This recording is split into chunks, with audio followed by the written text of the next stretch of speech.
I'm the president of the Boston University Anti-War Coalition.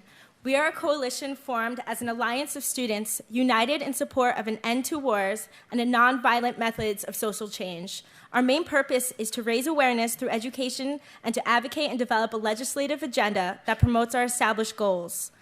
I would like to start off the evening by sharing some thoughts with you. It is no secret that we live in an extremely complex world, and every day society spawns new issues that become increasingly difficult to solve. As technology booms and our collective intelligence expands, limits are replaced with innovations to the likes of which our parents could have never dreamed. Progress has led to an intricately run, consumer-based, mass production society that is showing no signs of slowing down. Yet in our current state of affairs, you do not have to look far to see our economic slowdown, increasing unemployment, or lackluster medical care.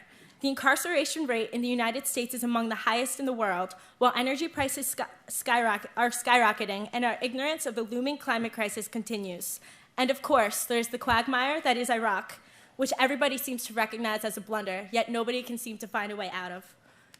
Information about Iraq has been stale from the beginning. The mainstream media effectively blacks out gruesome pictures of war and the many actions of the anti-war movement while simultaneously misdirecting the public with lofty rhetoric and distracting them with breaking stories about Britney Spears. There are over 4,000 dead American troops and estimates of anywhere from 80,000 to over 1 million deceased Iraqis, the majority of them civilians. With this war, our government has carried out an assault on our civil liberties, from legalizing and justifying torture of innocent people to openly spying on our citizens. While all along, the military-industrial complex is turning out profit in many different arenas, and top government officials personally profit from government contracts that serve the private companies, such as the prime example of Vice President Cheney's Halliburton. This is all topped off with the mind-numbing redundancies of the presidential campaigns, complete with media distractions, personal attacks, and platforms that leave half our citizens feeling disenfranchised.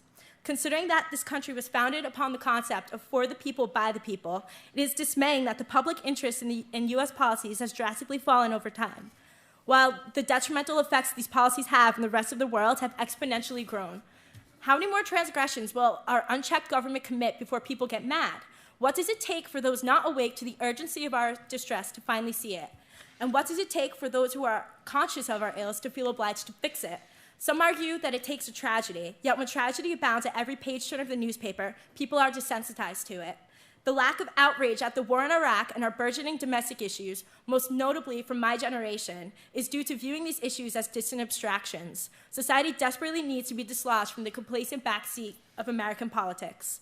Our methods of government are punctuated with rudimental grievances that our politicians attempt to mend with Band-Aids. Being anti-war means a lot more than just desiring an end to this war. What we are really fighting is a system that has led to massive destruction on a global scale and will continue to without upheaval of our ideology and a restructuring of our political system. That is why undeniable parallels between the wars in Iraq and Vietnam can be drawn, and why the social movements of the 60s are used as a paradigm for today's revolution, and that is why hate has been perpetuated instead of unqualified love. The great enlightenment of our generation will come, but it will not look like it did in the 60s. We, the current students of America, are faced with the difficult task of having to run this place in the future. Some say that there is simply nothing anybody can do to fix it, that the powers that be are too overwhelming to counter, that public dissent is a thing of the past. Here, I like to invoke Margaret Mead, who once said, "Don't ever tell me that a small group of thoughtful people could not change the world. Indeed, it's the only thing that ever has." We must work within the confines of the structures of society, for in the end, it is simply a game of power politics and social status that, when wisely manipulated, can be utilized to put someone of good intention into power. Yet this ultra-concentrated power is undeniably tainting, and the real challenge lies in combating the culture of greed, bigotry, ignorance, and intolerance that permeates the United States. Because these plights are not identified by our increasingly unbalanced media, we turn to the unsung heroes who have been the voices of dissent, the forefront of innovative philosophy, and the ones bold and brave enough to question reality. I will never forget the day I first discovered Noam Chomsky. I had inklings that there was something off about the society I've been living in for 18 years, especially considering the war we had begun in Iraq. Feeling overwhelmed in an attempt to locate some facts, I was sifting through media and I came across an article Professor Chomsky wrote in December of 2002, and my mind was cracked wide open. Part of the article, entitled A Modest Proposal, illustrated a persistent pattern of policies that had been occurring for decades and showed no signs of changing. It was as if I had been staring straight at something for years, yet I was actually seeing it for the first time. Mr. Chomsky's work is like a precision laser, whittling down the cumbersome ideologies indoctrinated into the social psyche, exposing and condemning their flawed underbellies. A true renegade, Professor Chomsky has remained one of the most celebrated and highly demanded voices of revolution since he first took a stance in the 60s. Although relentlessly sought after by international media sources, he is often criticized at home in the US. Most widely recognized for his groundbreaking contributions in the field of linguistics, undergrads cannot take a course in evolutionary psychology, computer science, or international politics without encountering the works of Professor Chomsky. His tall intellect is conditioned with a social consciousness that gives purpose and depth to his works. His flame has been igniting minds and hearts for decades, especially at his beloved school of MIT, where he has taught for the past 53 years. His wisdom is adorned with experience and professed with clarity. Above all else, his individuality is marked by his unique positions, for he has never allowed anybody to put him in a box. Refusing to reside along the established plane of party politics, he has added a dimension to the otherwise horizontal political spectrum. He has taught to dispel preconceived notions, ignore propagandistic headlines, tune out sound bites, fight off your self-serving tendencies, and instead of sharpening differences between one another, recognize the commonalities of man and the potential for justice and peace that exists within each being. He has taught to question everything about your reality, to criticize and debate those in power, to find a more human response to the challenges posed by globalization. His ability to think in different modes has allowed for life-changing revelations and has inspired my thinking, and it is my hope that you all be inspired as well. The future that is at stake is our own, and I believe with intelligent reasoning and original thought, the answers to all these questions can be discovered.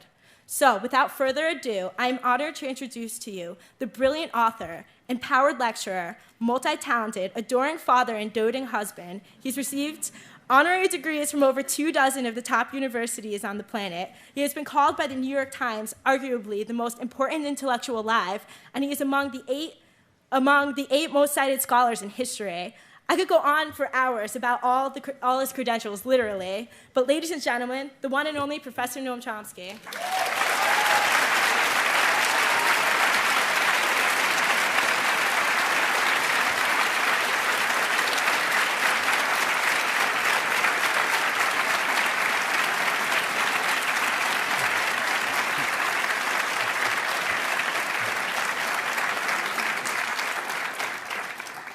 Well, I don't anticipate living up to that, but I'll try. I've been asked to talk about modern-day American imperialism. That's a rather challenging task. In fact, talking about American imperialism is a little bit like talking about triangular triangles. The United States is the one country that exists, as far as I know, and ever has, that was founded as an empire explicitly. According to the Founding Fathers, when the country was founded, it was a nascent empire. That's George Washington. Modern-day American imperialism is just a later phase of a process that has continued from the first moment without a break, going in a very steady line. So we're looking at one phase in a process that was initiated when the country was founded and has never changed. The model for the Founding Fathers, borrowed from Britain at that time, was the Roman Empire. And they wanted to emulate it. I'll talk about that a little.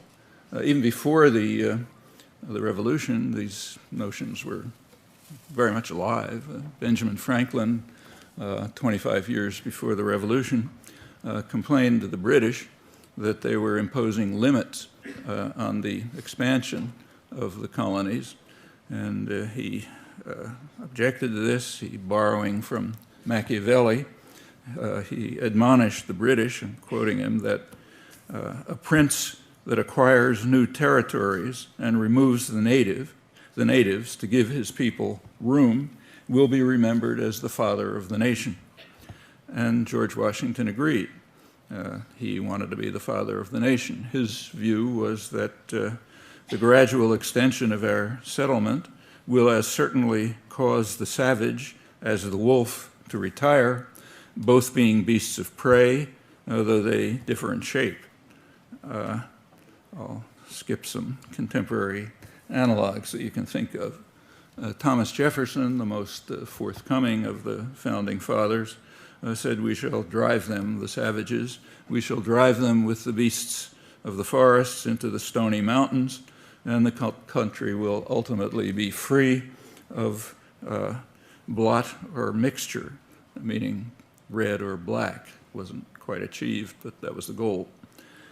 Furthermore, Jefferson went on, our new nation will be the nest from which all America, north and south, is to be peopled, displacing not only the red men here, but the Spanish-speaking population to the south and anyone else who happened to be around. There was a deterrent to those glorious aims, mainly Britain. Britain was the most powerful military force in the world at the time, and it did prevent the steps that the founding fathers attempted to take. In particular, it blocked the invasion of Canada. The first attempted invasion of Canada was before the Revolution, and there were several others later, but it was always blocked by British force, which is why Canada exists. The United States did not actually recognize Canada's existence until after the First World War. Another goal that was blocked by British force was Cuba. Again, the founding fathers regarded the taking over of Cuba as essential to the survival of the nascent empire. But the British fleet was in the way, and they were too powerful, just like the Russians blocked John F. Kennedy's invasions. However, they understood that it would, sooner or later, would come. The great grand strategist, John Quincy Adams, the sort of intellectual father of manifest destiny, he pointed out in the 1820s that we just have to wait. They said, Cuba will sooner or later fall into our hands by the laws of political gravitation, just as an apple falls from the tree. What he meant is that over time, the United States would become more powerful, Britain would become weaker, and the deterrent would be overcome, which in fact finally happened. And we should not ignore these early events. They are very much related to current history. That's made very clear by scholarship on current affairs. So the major scholarly work on the Bush Doctrine, George W. Bush Doctrine, the preemptive war doctrine, major work is by John Lewis Gaddis, who's the most respected historian of the Cold War period. It's on the roots of the Bush Doctrine. And he traces it right back to John Quincy Adams, who is his hero, the great grand strategist, in particular to Andrew Jackson's invasion of Florida, which conquered Florida from the Spanish. And that was strongly approved by then Secretary of State Adams in a famous state paper in which he advocated the principle of preemptive war on the basis of the thesis that expansion is the path to security. So if we want to be secure, after all, we want to defend ourselves, we have to expand. At that time, expand into Florida. We were being threatened by what were called runaway slaves and lawless Indians who were in the way. They were threatening us by their existence, by barring our expansion. And as Gaddis points out, there's a straight line from that to George Bush. And now expansion is the path to security. It means we take over the world, we take over space, take over the galaxy. There's no limit to how much you have to expand to guarantee security. And that's been the principle from the beginning. Gaddis is a good historian, and he cites the right sources on the so-called Seminole War, Jackson's conquest of Florida, but he doesn't bother telling us what the sources say. And it's worth looking at what they say. They describe it as a war of murder and plunder and extermination, driving out the indigenous population. There were pretexts made, but they were so flimsy that nobody paid much attention to them. It was also the first executive war in violation of the Constitution, setting a precedent which has been followed ever since. There was no congressional authorization. It's all Adams lied through his teeth to Congress. I mean, it's all very familiar. So Gaddis is correct. It is the model for the Bush doctrine. He approves of both of them, but that's a moral judgment. But his analysis is correct, yes. What's happening now traces right back to the wars of extermination and plunder and murder and lying and deceit and so on, executive wars that John Quincy Adams was the great spokesman for. Adams, incidentally, later in his life, regretted this. After his own contributions were well in the past, he condemned the Mexican War as an executive war and terrible precedent. It wasn't a precedent. He'd established the precedent. And he also expressed remorse over what he called that hapless race of Native Americans, which we are exterminating with such merciless and perfidious cruelty. They knew what they were doing. Contemporary history likes to prettify it, but if you read the descriptions and the observations by the people who were involved, they knew exactly what they were doing. He expressed regret for it, but of course his own role was long past. It's commonly argued that American imperialism began in 1898. That's when, in 1898, the U.S. did finally succeed in conquering Cuba, what's called in history books liberating Cuba, namely intervening in order to prevent Cuba from liberating itself from Spain and turning it into a virtual colony as it remained till 1959, setting off hysteria in the United States, which hasn't ended yet.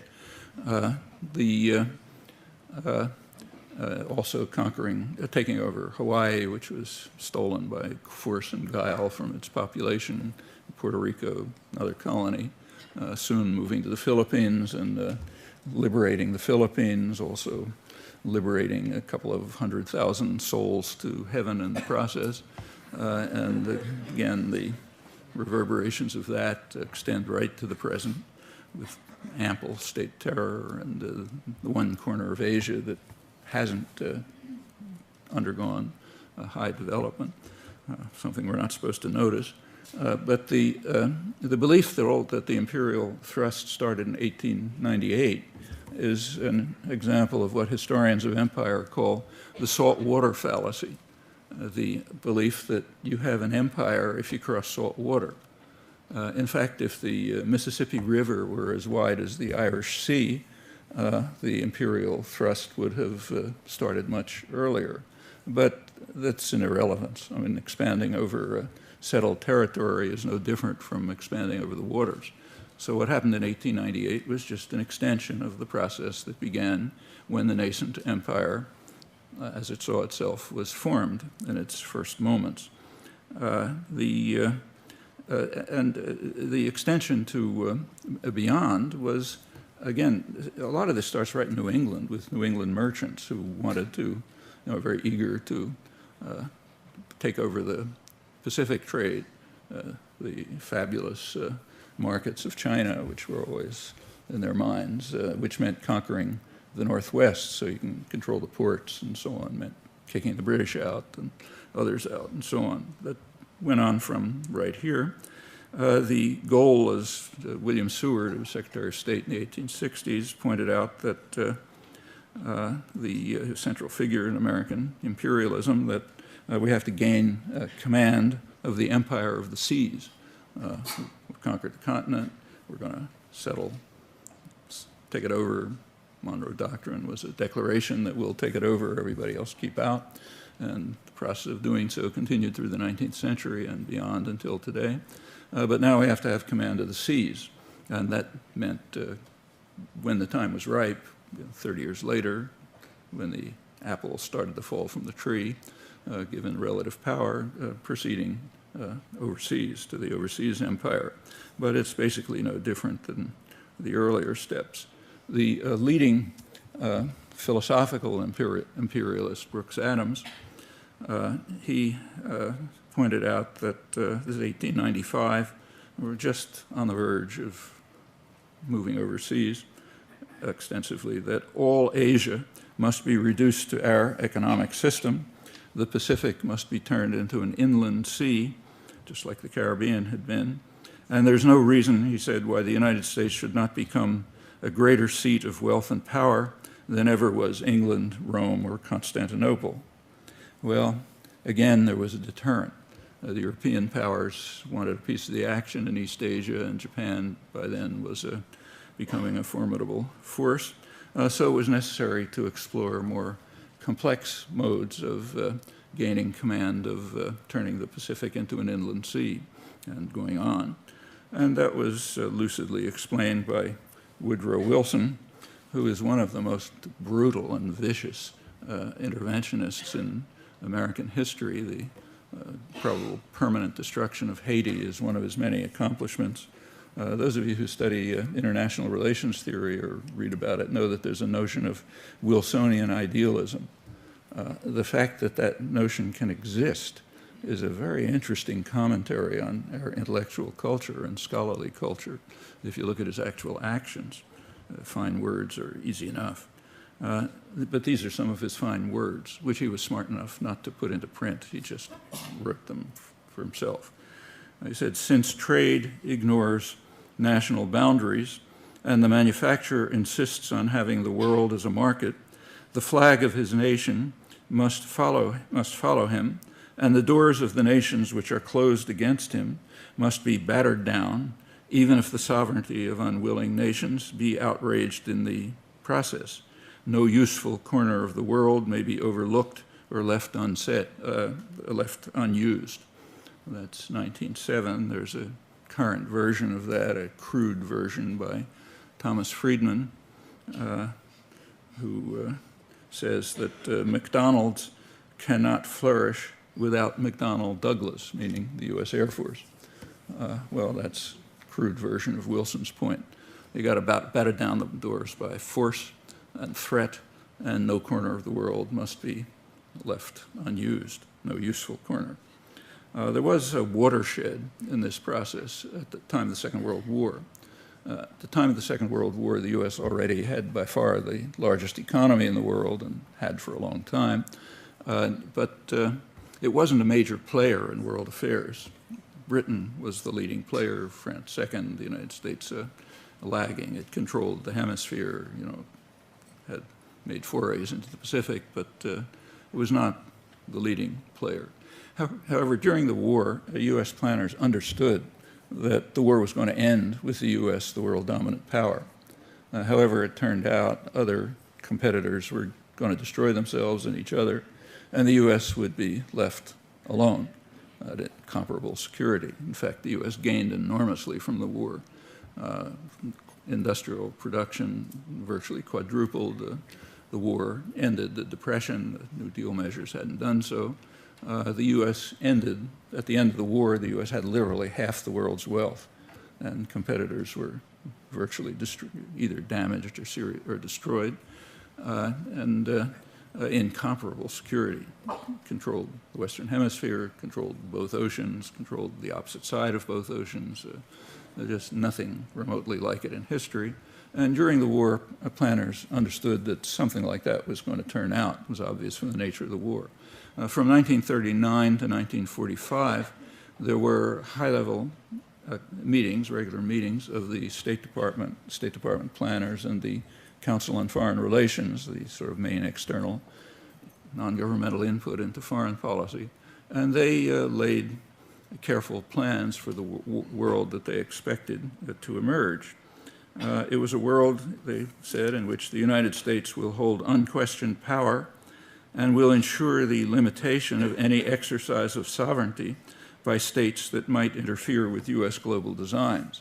Incidentally, I'm not quoting neocons. I'm quoting the Roosevelt administration, the peak of American liberalism. They called for what they called an integrated policy to achieve military and economic supremacy for the United States and bar any exercise of sovereignty by anyone who would interfere with it. And they would do this in a region that they called the Grand Area. Well, in the early part of the war, 1939 to 1943, the Grand Area was defined as the Western Hemisphere routinely, the former British Empire, which the U.S. would take over, and the Far East. That would be the Grand Area. They assumed at the time that there would be a German-led world, the rest, so it'd be a non-German world, that's us, and a German world. As the Russians gradually ground down the Nazi armies after 1942, it became pretty clear that there wouldn't be a German world. So the Grand Area was expanded to be as much of the world as could be controlled, limitless. That's simply pursuing the old position that expansion is the path to security for the nascent empire of 1776.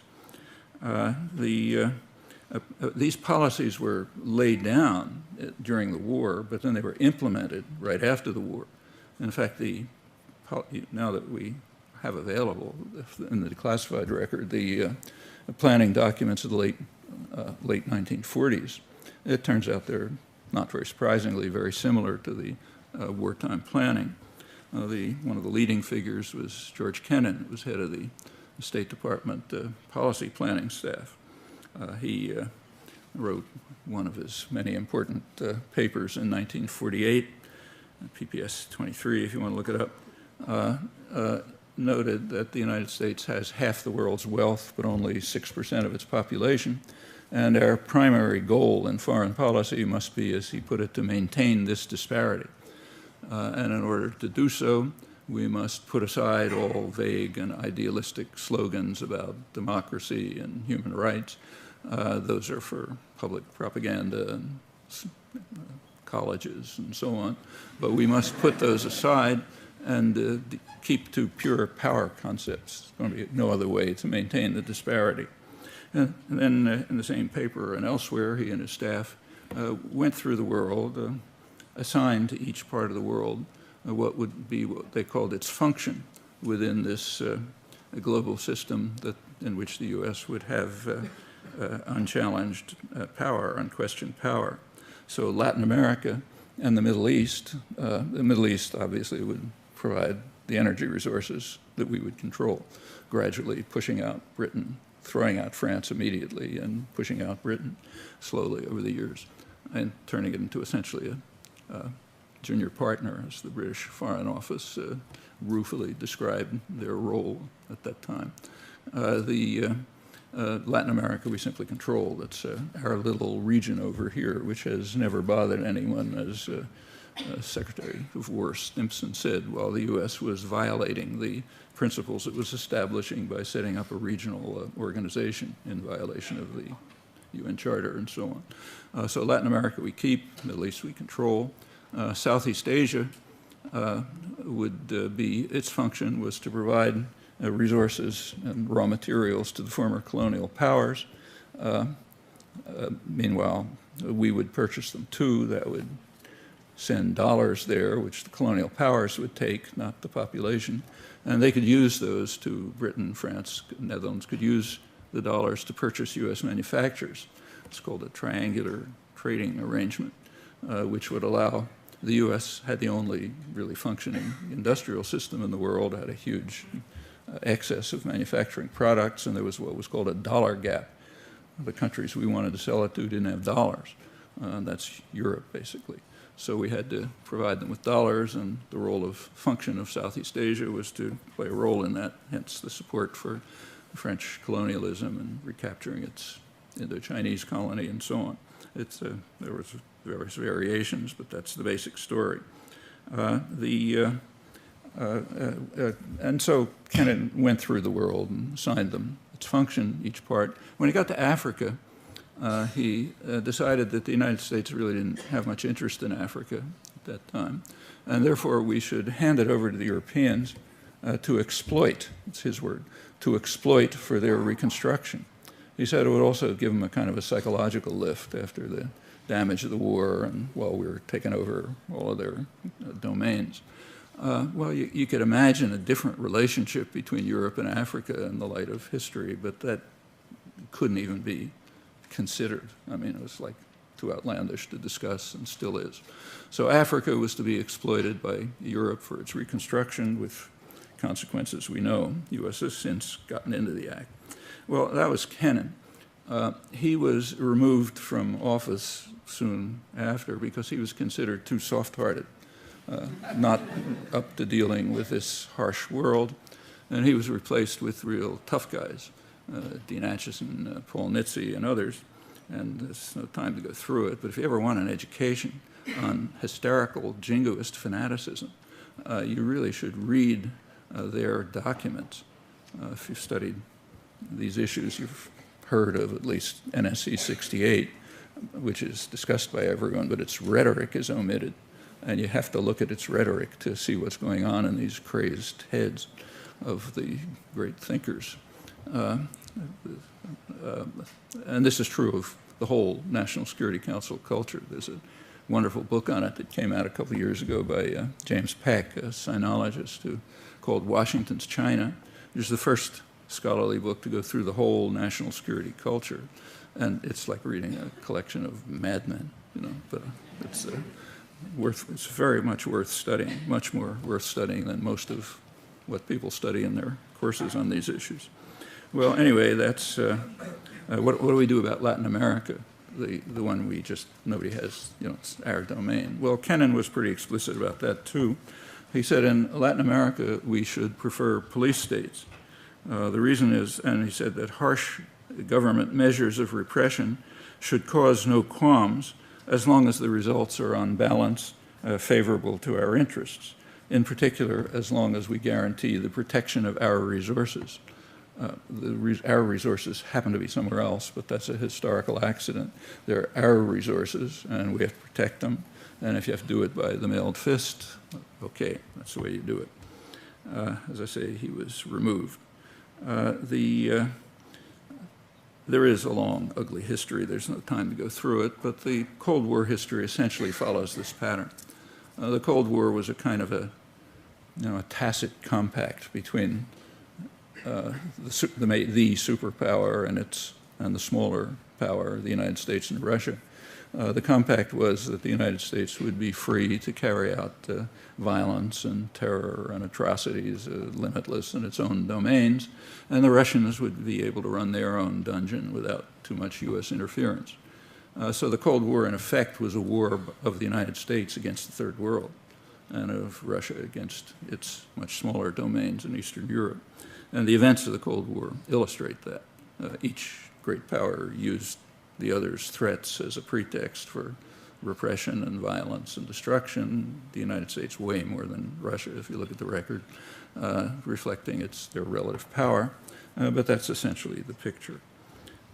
You can see in fact, for the United States, the war was basically a war against, the Cold War was a war of, basically a war against independent nationalism in the Third World, what was called radical nationalism.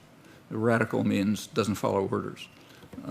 So this constant struggle against radical nationalism, in particular, a leading thesis all the way through is that even the smallest place, if it becomes independent, is a serious danger. It's what Henry Kissinger called a virus that might infect others, like even a tiny place, you know, Grenada or something. If it has successful independent development, others might get the idea that we can follow. The rot will spread, as Acheson put it. So you got to stamp it out right at the source. It's not a novel idea. Any mafia don will explain it to you. The Godfather does not tolerate it when some small storekeeper doesn't pay protection money. Not that he needs the money, but it's kind of like a bad idea. Others might get the idea. And in particular, small, weak countries we have to crush them with particular violence so that others, because there it's easy, you know, nobody can stop you, and others get the point. That's a large part of international affairs, right to the present. Well, to learn about what the Cold War was about, The obvious place to look is what happened when it ended. Okay, so November 1989, the Berlin Wall fell, Soviet Union soon collapsed. So what did the United States do? How did it react? I mean, the pretext for everything that had happened in the past was, the Russian monster, the monolithic and ruthless conspiracy attempting to take over the world, as John F. Kennedy called it. Well, now the monolithic and ruthless conspiracy was gone. So what do we do? Well, it turns out what we do is exactly the same thing, but with different pretexts. And that was made clear instantly. A couple of weeks after the Berlin Wall fell, the United States invaded Panama, killing unknown numbers of people. We don't count our victims. According to Panamanian human rights groups, maybe a couple of thousand people, bombing the slum, El Chorrillo slum. The Panamanians take this seriously. In fact, last December, they once again declared a national day of mourning about referring to the invasion. I don't even think it made the newspapers here. I mean, when you crush ants in your path, you don't pay much attention to their, what they may have to say about it. But they invaded Panama, had to veto some Security Council resolutions. The point of the invasion was to kidnap a kind of a minor thug, Noriega, who was kidnapped, brought to the United States, tried, sentenced, long sentence, a sentence for crimes that were real, but he had committed them when he was on the CIA payroll, almost without exception. Small footnote. But for that, we had to invade Panama and kill however many people it was, a couple of thousand probably, and install a government of bankers and narco-traffickers, drug trafficking shot up, and so on. But it was a successful invasion and applauded here. It was kind of a footnote to history. That's the kind of thing the U.S. does in its domains all the time. But it was a little different. For one thing, the pretexts were different. This time, it wasn't we were defending ourselves against the Russians. It was we were defending ourselves against the Hispanic narco-traffickers who were going to come and shoot up our kids and destroy the country and so on. And in fact, Noriega was a minor narco-trafficker who had mostly been working for the CIA. But he became unacceptable when he started dragging his feet on following orders, like he didn't participate enthusiastically enough in the U.S. terrorist war against Nicaragua and so on, so he obviously had to go. Well, one difference was that it had different pretexts. Another was that the United States was much freer to act. That was pointed out right away by Elliott Abrams, who's now he's now back in office running Middle East affairs. He pointed out right away that the invasion of Panama was different from what had preceded because we didn't have to be concerned about the Russians stirring up trouble somewhere in the world. We were free to use force without impediment. Correct observation goes on right until today. Many of the violent acts that the U.S. has carried out since then, it would have hesitated seriously about if there was a deterrent. But now there are no deterrents anymore, so you do what you like. That was a change. Again, if you want to learn more about what the Cold War was about, have a look at the documents that were produced right afterwards. This is George Bush I. Right after the early 1990, he gave his new budget request. There was a new national security strategy, and they described what the post-Cold War world would be. Turns out, exactly as before. We still have to have a huge, massive military force, but we have to maintain what they call the defense industrial base. That's a euphemism for high-tech industry. For the public and so on, you talk about our belief in free trade and free enterprise and so on. But anyone who knows anything about the U.S. economy knows it's based on the state, extensively on the state sector. High-tech industry is very largely within the state sector, and it's under a government, it's typically under a Pentagon cover as long as it's electronics based. And that's called the defense industrial base. So we have to maintain the huge public subsidy to high-tech industry called the defense industrial base. We have to have a massive military, but it has different targets. As they pointed out before this, we were aimed at a weapons-rich target, namely Russia. Now we're aiming at a target-rich region, namely the third world. They don't have any weapons, but there are a lot of rich targets there. So that's what we need the major military forces for. In fact, that's pretty much what it was in the past, too, but now it's openly conceded. We have to, with regard to the Middle East specifically, we have to maintain intervention forces directed at the Middle East. And then comes this interesting comment. We need the same intervention forces directed at the Middle East, where the problems that we faced could not have been laid at the Kremlin's door. Okay, so sorry, folks, we've been lying to you for the last 50 years, claiming we're defending ourselves against the Russians.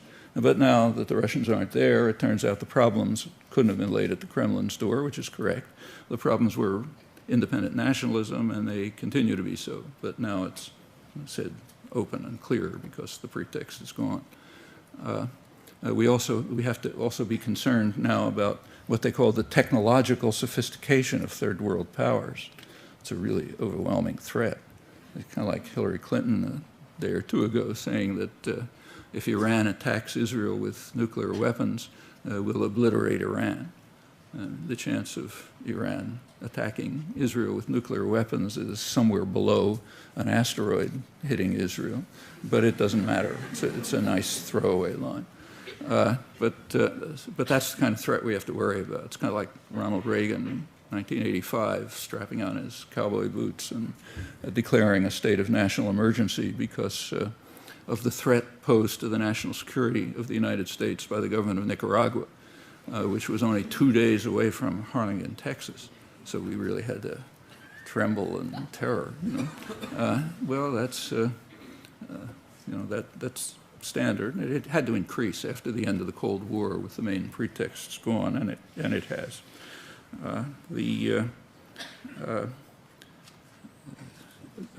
This is all consistent with a conception of aggression that has developed through the period and right up till today. It's very lively today. Aggression has a meaning, but that meaning doesn't apply to us. By U.S. leaders, aggression means resistance. So anyone who resists the United States is guilty of aggression. And that makes sense if we own the world, so any act of resistance is aggression against us. So when the U.S. invaded South Vietnam in the early 1960s under Kennedy, Kennedy said we're defending ourselves against what he called the assault from within. And the leading liberal light, Adlai Stevenson, described it as internal aggression. So internal aggression by South Vietnamese against us, and of course we're there by right because we own the world. That continues right to the present. So I'll skip a lot of time because nothing much changed and come right up till today. So the big problem of the Middle East now, read the Washington Post a couple days ago, is the growing aggressiveness of Iran. That's what's causing the problems of the Middle East. Well, aggression has a meaning. It means sending your armed forces into the territory of some other state. When the latest case of Iranian aggression was a couple of centuries ago, unless we count Iranian aggression that was carried out under the Shah, which we approved of, the tyrant who we imposed, conquered a couple of Arab islands, but that was okay. But nevertheless, we have to defend ourselves against Iranian aggression in Iraq, in Lebanon, and in Gaza, where Iran is carrying out aggression, meaning people there are doing things we don't like, and Russia isn't around, so we'll blame it on Iran. That's aggression. There's a lot of discussion about aggression inside Iraq, carried out by the renegade cleric, Muqtada al-Sadr. If you read the press, you might get the idea that Muqtada's first name is renegade. It's hardly a phrase, a reference to him that doesn't talk about the renegade Muqtada al-Sadr. Why is he a renegade? Well, he opposes the U.S. invasion of his country. Okay, that makes him a renegade or a radical, obviously. And that's routine. Nobody questions that. It's kind of like reflexive description. Condoleezza Rice was asked a little a while ago in a TV interview, how could we end the war in Iraq? And she said it's a very easy way to end the war. She said it's quite obvious. Stop the flow of arms to foreign fighters. Stop the flow of foreign fighters across the border. That'll end the war in Iraq. Well, you know, if somebody was looking at this who hadn't been adequately brainwashed by a good Western education, they would collapse in ridicule. I mean, yes, there are foreign fighters in Iraq and plenty of foreign arms in there, namely from the country that invaded Iraq. But they're not foreign, remember? They're indigenous, because we're indigenous everywhere. That follows from owning the world, going back to the nascent empire spread. So therefore, we're not foreign fighters there or anywhere else. We're indigenous, and it's the foreign fighters who have to be stopped. And actually, the concept of aggression has expanded recently. There's a couple of, back in January, you may have seen there was an important statement by 5 former NATO commanders, which was reported. The big issue was that they had said we have to base our military posture on possession of nuclear weapons. But it's nothing new. It's always been true. It was strongly advocated by the Clinton administration, but in much stronger terms, in fact. But that was what was reported. However, what was interesting was, and the one thing that was new, was their expansion of the concept acts of war.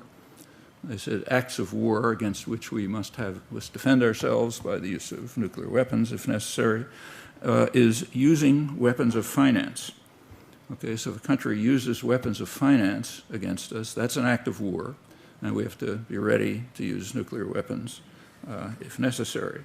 Well, 2 months after, in late March, the United States Treasury Department warned the world's financial institutions against any dealing with Iran's state-owned banks. Now, those warnings have teeth, thanks to the Patriot Act. A little noticed element of the Patriot Act permits the United States to bar from access to the United States financial system any country that violates its orders. Meaning if a German or a Chinese or other bank tries to have dealings with Iran, they can be barred from the U.S. financial system, which is a cost that very few are willing to bear, and is in fact a declaration of war, and by the judgment of the 5 NATO commanders, an act of war against which Iran is entitled to respond any way it likes, perhaps with nuclear weapons or terror or whatever, according to these judgments. Now, you'll notice that there's a serious logical fallacy in what I've just been saying. It overlooks 2 fundamental principles, which are the crucial principles of world order. The rest is footnotes. The first principle is that we own the world and Iran doesn't. So therefore, the principles don't apply to us. They only apply to others. And kind of a corollary to that is that everything we do is necessarily with the best of intentions. That's a tautology. You don't have to give evidence or arguments. And that's a constant feature of the intellectual culture, almost without exception, across the spectrum. So, for example, during the invasion of Vietnam, I hope I don't have to describe it to you, but it killed several million people, destroyed 3 countries. It's just a monstrous atrocity. And it was, if you look over there was vast discussion of it, mainstream discussion. But if you look closely, you'll find that there was never a principled critique of the war. That was not permissible. The typical, just to keep to the kind of left critical end, and the rest gets worse. At the end of the war, Anthony Lewis of the New York Times wrapped it up. He said, speaking from the left liberal extreme, that the United States entered the war with blundering efforts to do good. Notice, efforts to do good is a tautology. We did it, so therefore it's efforts to do good. So it's not saying anything. Blundering, because it didn't work as well as they wanted, at least. Worked pretty well, but not as well as they wanted. So we started with blundering efforts to do good, but by 1969, it was clear that we could not establish democracy in South Vietnam at a cost acceptable to ourselves. Well, established democracy in South Vietnam is on a par with some Soviet commissar saying that Stalin was trying to establish democracy in Eastern Europe. But that doesn't matter. It's us, so we were doing. But the problem with it was the cost to us. Okay? So that meant we had to sort of start pulling out. Well, that's the critique at the very left end. Take one more example. The leading American liberal historian, maybe the most famous historian of his generation, Arthur Schlesinger, who was at first a superhawk, like the whole Kennedy administration was. No alternative to victory in their invasion of South Vietnam, which is what it was. But by the late 60s, he was having second thoughts, and he wrote a book expressing them. And he said that we all pray that the hawks will be correct in hoping that the surge of the day, a big influx of troops, will be successful. And if they are, we will be praising the wisdom and statesmanship of the American government in winning the war, and he was aware of what it was. He said, leaving a land of wreck and ruin with its institutions destroyed may never recover. But we'll nevertheless be praising the wisdom and the statesmanship of the American government, and we pray that they're right, the hawks. But he said they probably aren't right. It's probably going to be too costly for us. No question about the cost to the Vietnamese. I mean, a land of wreck and ruin. So therefore, maybe we ought to rethink it. Well, that's the criticism at the critical end of the spectrum, the dovish critical end. Then from there on over to the jingoist end of the spectrum, you have a kind of a debate. Could we have won with more force, or was it a lost cause anyway, and so on. It's rather striking that the population is out of this. So in 1969, the year that Lewis pointed to, 70% of the population thought that the war was fundamentally wrong and immoral, not a mistake. Try to find anything in the literature of educated sectors that says it was anything but a mistake, that it was fundamentally wrong and immoral. That's not unusual. Internally, the government was aware of this. One of the things that is not taught but should be read, because it's very illuminating, is the final part of the Pentagon Papers. Pentagon Papers are not declassified archives, they're stolen archives, so we know a better idea what they were thinking. The Pentagon Papers end in 1968, right after the Tet Offensive in January 1968, which convinced the business world that this is going to cost us too much, we better start winding it down. There was a request from the government to send another couple 100,000 troops to Vietnam, but they were dubious about doing it and didn't do it finally because they were afraid that there would be an uprising in the United States, a popular uprising of unprecedented proportions, and they would need the troops for civil disorder control because of protest among underprivileged people, women, youth, and others who just weren't going to take anymore. Well, that tells you that they didn't admit that they were listening, but they were, and they always do. If they needed the troops for control, and they sort of slowly started backing off. Another 6 years of war devastated Laos and Cambodia and much of Vietnam, but at least they started winding down. Well, that was 1969. Notice that you can take the rhetoric about the Vietnam War and translate it almost verbatim into discussion of the Iraq War. There is no principled critique within the mainstream. And nobody can, by principled critique, I mean the kind of critique that we would carry out reflexively and do when somebody else commits aggression. Say when the Russians invade Czechoslovakia or Afghanistan or Chechnya, we don't ask, is it too costly? In fact, it wasn't costly at all. It practically killed nobody in Czechoslovakia, Chechnya, after reducing the place to ruin. Apparently it's functioning pretty well. In fact, if, according to Western correspondents, if David Petraeus could achieve anything in Iraq like what Putin achieved in Chechnya, he'd probably be crowned king or something like that. But nevertheless, we condemn it rightly. Doesn't matter whether it worked or not, or whether it was costly to them or not. Or when Saddam Hussein invaded Kuwait, killing probably a fraction of the number of people that Bush killed a couple of months earlier when he invaded Panama. But we nevertheless denounce it as aggression. no, that's a principled objection. But when we carry out aggression, it's inconceivable. And that goes back to the principles that I mentioned.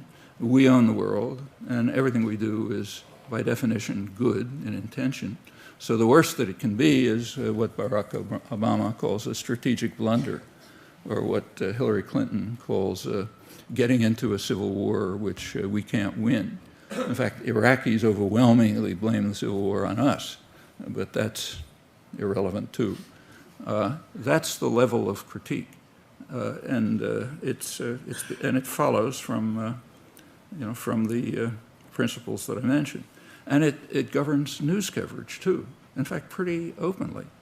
Here's John Burns, who's the dean of correspondence, most senior, most respected correspondent in Iraq after a long career.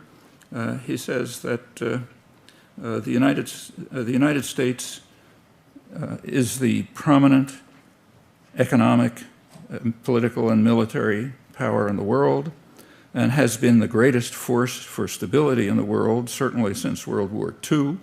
It would be a dark day if the outcome in Iraq were to destroy the credibility of American power, to destroy America's willingness to use its power in the world to achieve good, to fight back against totalitarianism, authoritarianism, gross human rights abuses.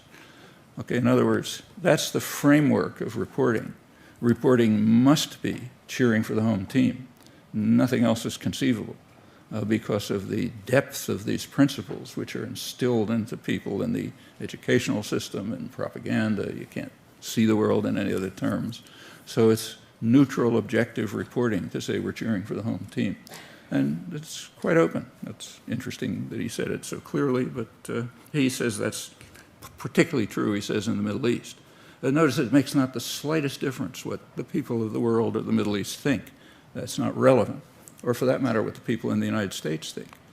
So the Vietnam War was benign efforts to do good, which were too costly to us, even when 70% of the population said that's fundamentally wrong and immoral, not a mistake.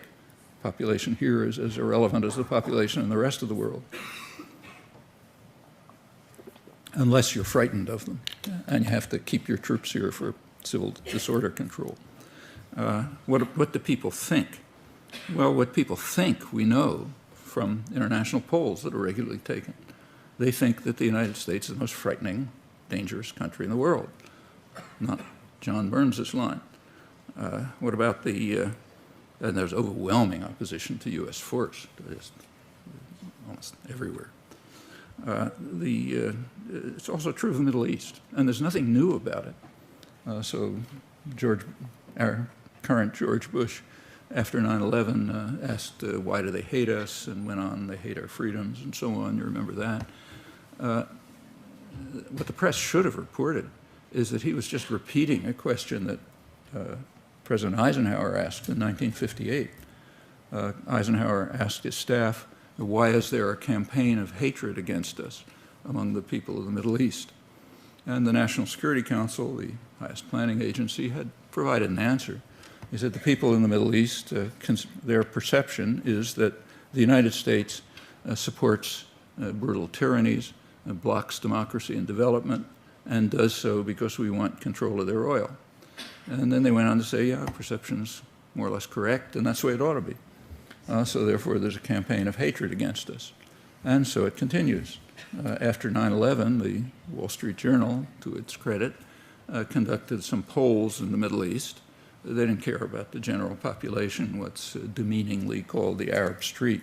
They polled what they called moneyed Muslims, bankers, managers of multinational corporations, kind of guys we like. And they found pretty much the same thing as 1958. They don't have any objection to neoliberalism or any of this stuff. In fact, they love it. But they condemn the United States for supporting harsh, tyrannical regimes, which it does, and opposing democracy and development, which it does, because we want to control their energy resources.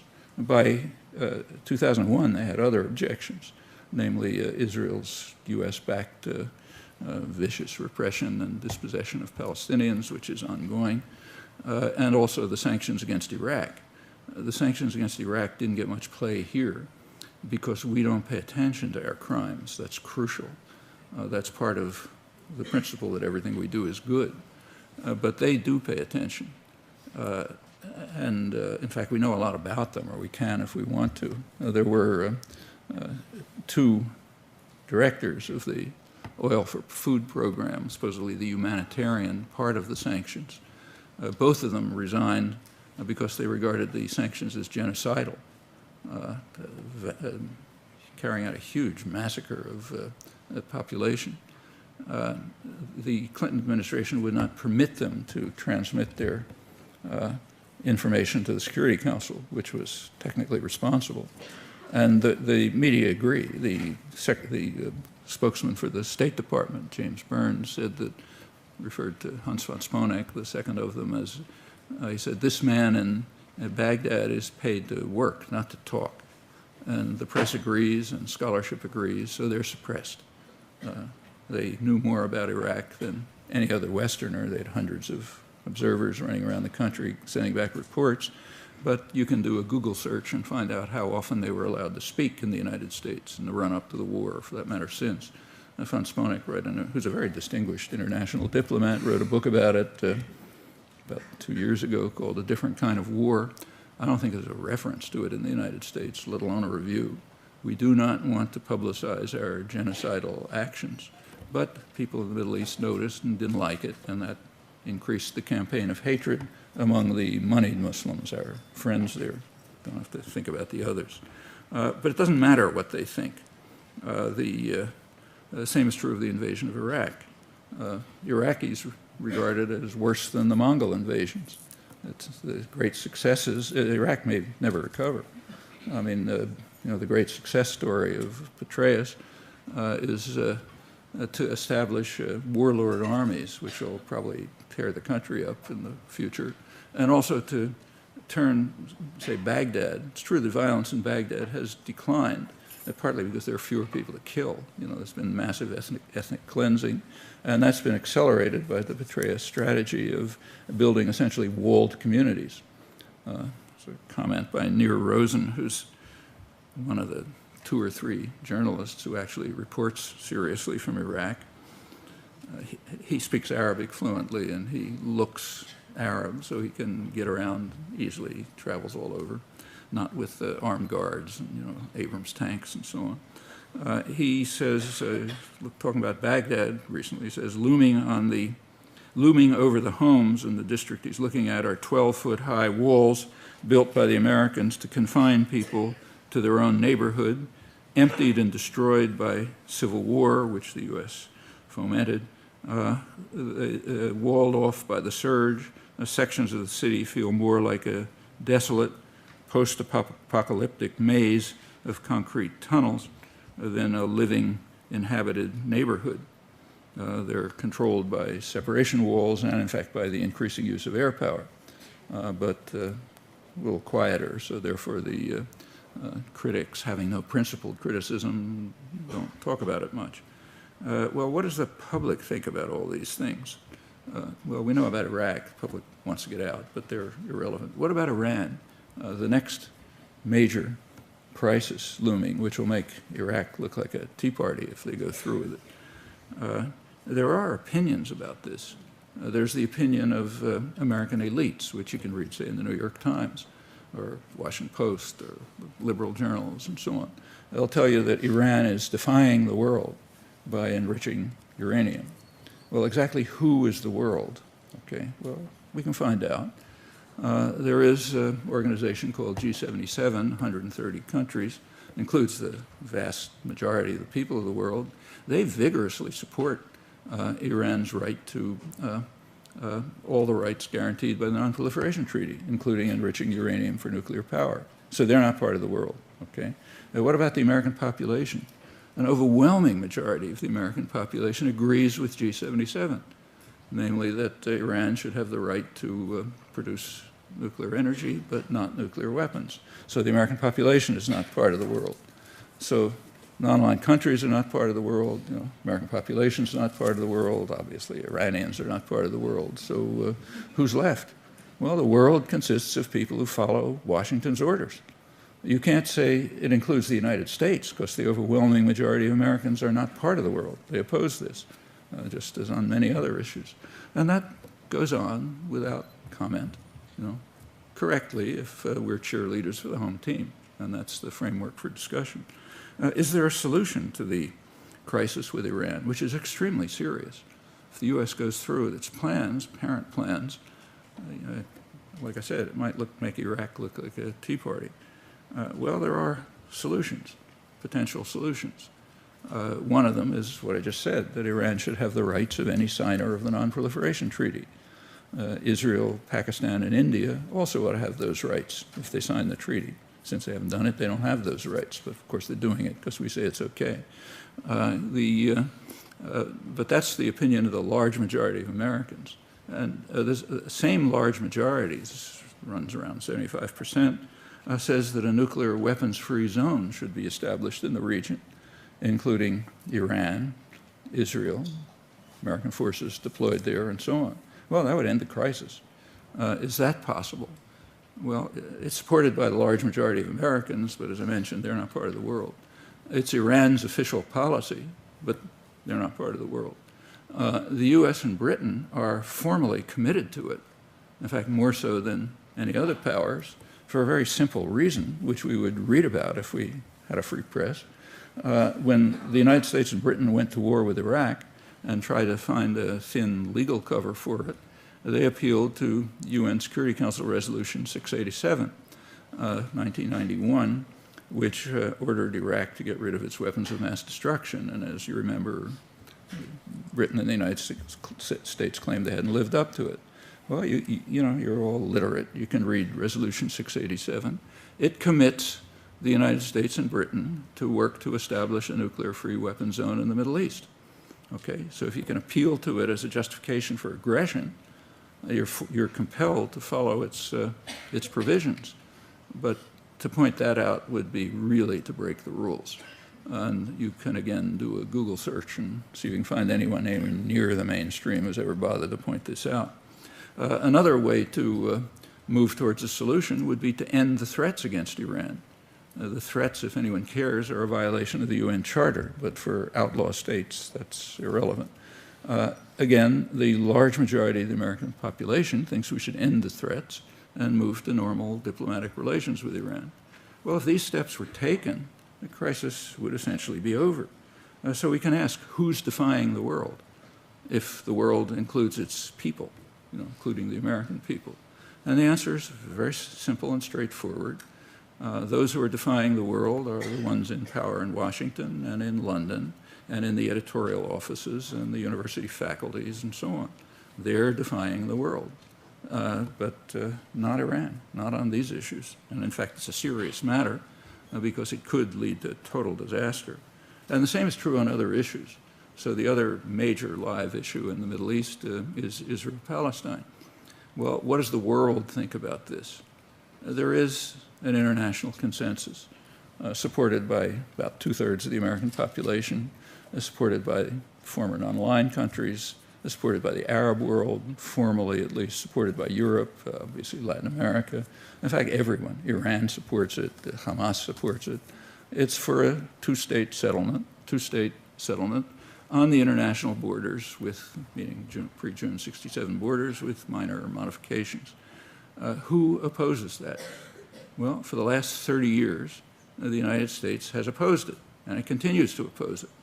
And Israel, of course, opposes it, though if the U.S. would support it, Israel would necessarily go along.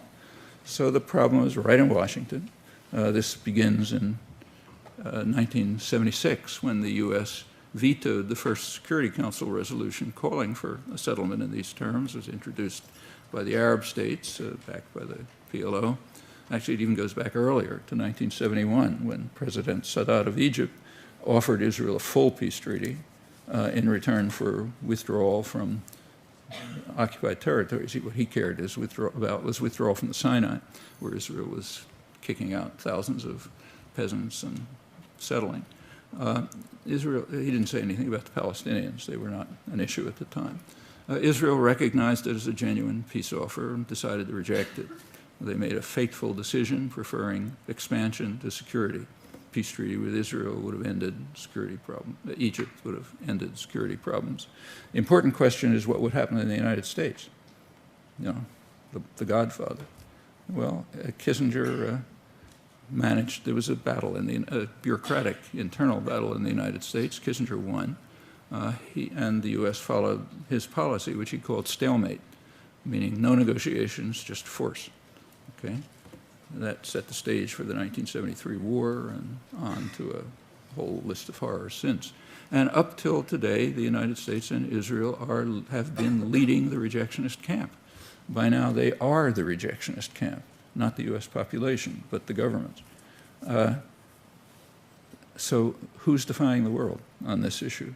Is there a possible settlement? Sure there is, but it resides here. In fact, on issue after issue, the major problems happen to be right here, which is a very optimistic conclusion because it means that we can do something about it. It's here that we can have an influence, not elsewhere. I'll stop.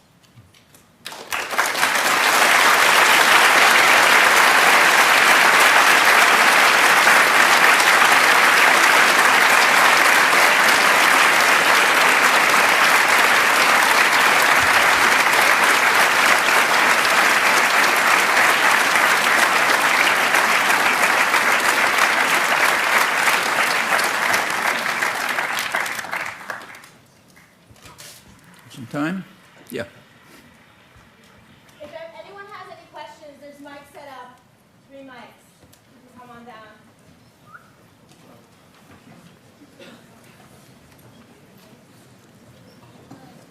Contrary to what was said here in the introduction, the New York Times, of course, did not say that you were the most important intellectual alive, and you know that well. It was merely an outsider, a professor at Stanford, who said it in a review which appeared in the New York Times.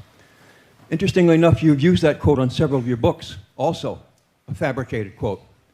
You've also said that whenever that arises during an introduction like tonight, you always say something about it and correct it. And that's, of course, a falsehood because you didn't do it here tonight. And that's happened in the past also. Number 2, I couldn't help but notice the reference to Arthur Schlesinger. Apparently, you still something sticking in your craw about your bout with him, I guess it was around 1970, in which he exposed you for fabricating some Harry Truman quotes. That was the exchange in which he dubbed you an intellectual crook. So I guess that's still sticking in your craw even now. And finally, as to this notion of cheering for the home team, which obviously you don't do, there's somebody else you're cheering for. So I'd like you to be very forthright, like some leftists do, who say they are cheering for our opponents in various places around the world, quite clearly. Do you have the courage to tell us right now that you are pulling against us in Iraq and Afghanistan, that you're hoping we fail, that you support the terrorists, or you might call them freedom fighters, hoping they kill Americans? We get the point, yeah. Can I go through these points? On the first one, the quote, it was not by somebody interviewed, it was by a reviewer in the New York Times. He was interviewed. He wasn't, you said he was interviewed. I did not say that. Listen up. You did, but it doesn't matter. It was a book review. It was a book review, right. And it's true that I didn't bother to correct it tonight, but I almost always do it because it's funny. It's a very funny thing. What he actually said is, he's the most important intellectual in the world. How can you write such terrible things about U.S. foreign policy? I like that quote. So I invariably correct it. You say you see it on the backs of books. If you take a look at the publishing industry, you'll find that the author has absolutely no control over what appears in blurbs. Nothing. If I had a choice, I'd tell them not to use it, of course, and I often do. But they like to use it, and then I correct it when it's brought up. That's because I think the actual quote is quite interesting. So that's one. As for Schlesinger, you've got the story backwards. I criticized Schlesinger on these points in a book that appeared in 1969, which he was furious about. And in his review of that book, which was a furious review, he tried to find some error, and he found an absolutely trivial error, so small that it was corrected 2 months later in the second printing. But he's been screaming about it. He's screamed about it ever since, and people like you do too. The error was that in quoting a speech by Harry Truman, okay, instead of quoting his actual speech, I quoted a virtually verbatim paraphrase of it by a leading respected commentator, James Warburg. So the words were slightly different, though the content was exactly the same. As I say, it was so trivial, it was corrected 2 months later in the second printing. It's a rare book that doesn't have some small error. But yes, you know, the defenders of state violence are desperate, and if they can find anything that they can point to, they'll run with it forever. So that's the truth about the second point. As for the cheering, you heard what I said, and it's what I've written. I think we should pay attention to the population, okay? Population of the United States, population of Iraq, population of the world. We should pay attention to what they think. Of course, those who are, you know, supporters of state violence think we shouldn't. We should pay attention to the guys in power and to the sort of cheering section that among the intellectuals that supports them. Well, I don't agree with that. Just to take the case of Iran, I think the opinion of the American population happens to be very sound, and I support it. And the same is true in Iraq. I think the opinion of Iraqis is very sane. Last December, the Pentagon released a study of focus groups in Iraq and reported it as good news. They gave a very upbeat report. They said, contrary to what people are saying, you know, the critics, there's a lot of agreement among Iraqis, and therefore there's hope for reconciliation, okay? And then if you read down a little further, what was their agreement about? Well, there was overwhelming agreement among Iraqis that the United States is responsible for the ethnic cleansing and the sectarian violence, and that the United States should get out, okay? That's what there's agreement about. Well, yeah, I think we should pay attention to our victims. And I can go down the line if you like. Everything else you said is just pure fabrication, and you know it.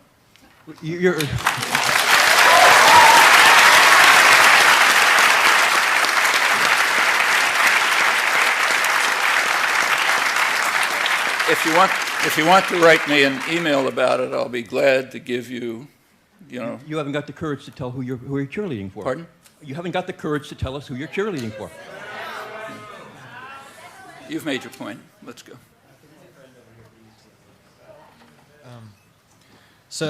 Decades ago, the U.S. instituted a policy of undercutting foreign food markets. I'm sorry. Could you raise your hand, whoever's talking? Oh, over there. Oh, sorry. Yeah. Go ahead.